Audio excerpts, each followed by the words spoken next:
Not going to go through all the muscles on here, but assume that it's going to be large muscles that are tagged. Yeah.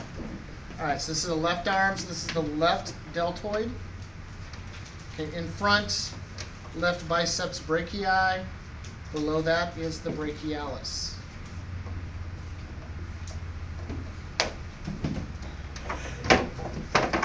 What were the three parts on the deltoid? We need to know those, right? Anterior, middle, posterior. Okay, back here's the triceps, extensor of the elbow. Okay, flexors, extensors, that's about all you need to know now. Okay, so arm model's not too difficult.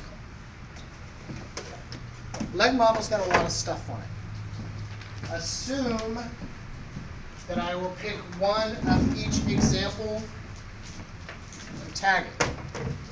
Okay, so up here, the iliacus muscle joins with the psoas major to form the iliopsoas right here. Inguinal ligaments, as the iliacus and the psoas join, they form the iliopsoas when it passes underneath the inguinal ligament. Other things in the front, this big muscle I'm messing with right now is S-shaped. Okay. So this is the left leg. Remember, everything on here is the left. Up here lateral, goes down medial. This is the sartorius. On the inside, going from pubic symphysis to medial epicondyle, is the gracilis. So if I take the gracilis away, here is the adductor magnus. The big muscle here, adductor magnus. The longer one is adductor longus, and beneath that, the most deep muscle is adductor brevis. So magnus, longus, brevis. And then the quads, rectus femoris. Remember, there's a rectus abdominis, so you can't just say rectus. It has to be rectus femoris. The biggest quad is the vastus lateralis. Inject shots. Vastus intermedius, and then vastus medialis. They all join at the quadriceps tendon, which attaches to tibial tuberosity here.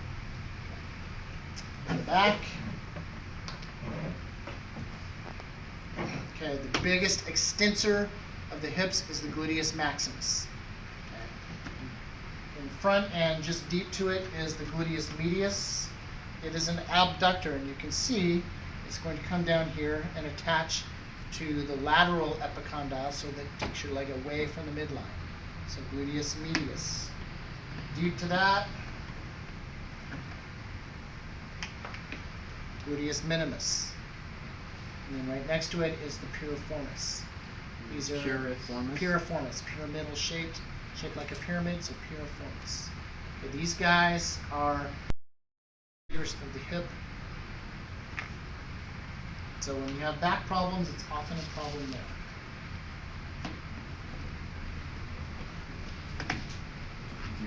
Piriformis. Pyramid. Yeah, it's pyramidal shaped.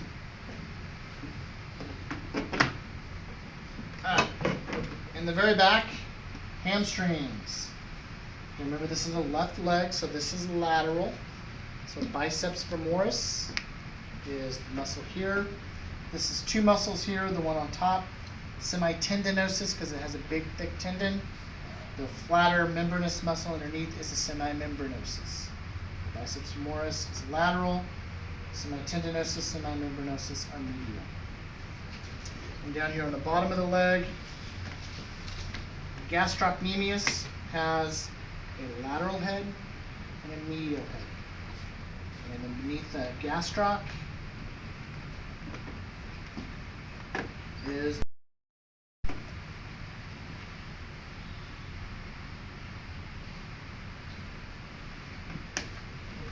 okay, and get used to what this looks like. Okay, this is the soleus right here, because the gastroc's been taken away. Right? So if this is tagged, it's not the gastrocnemius, it's soleus, it's deep. Right?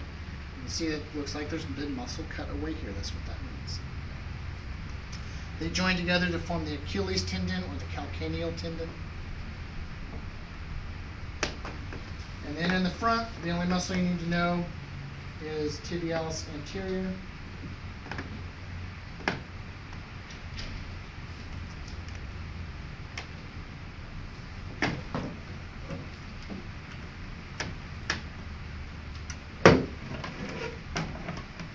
Tibialis anterior, right here. Goes right along with the tibia.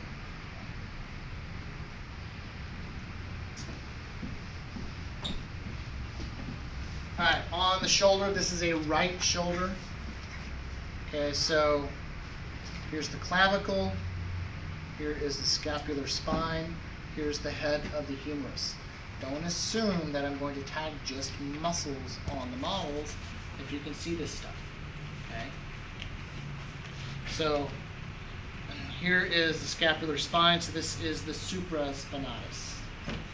Below it is the infraspinatus. Below that is the teres minor. Teres major is not part of the rotator cuff. Okay? Supraspinatus. Teres minor is right here. Teres major is not part of the rotator cuff. Okay. Supraspinatus, infraspinatus, teres minor. You say all come and wrap around onto the head of the humerus right here. Okay. So it's called the rotator cuff because it comes around and it cuffs it. It's only 3 muscles. Then on the inside here is the fourth one, which I hadn't got to, is subscapularis. Okay. Subscapularis. 3 of them are named in relation to the fossa that they are in. Okay, supraspinatus is in the supraspinous fossa. Infraspinatus, infraspinous fossa. Subscapularis, subscapular fossa. Okay. Teres minor is the only one that doesn't have its own fossa that's like that. And then that's about it. Okay, study this stuff, look it over.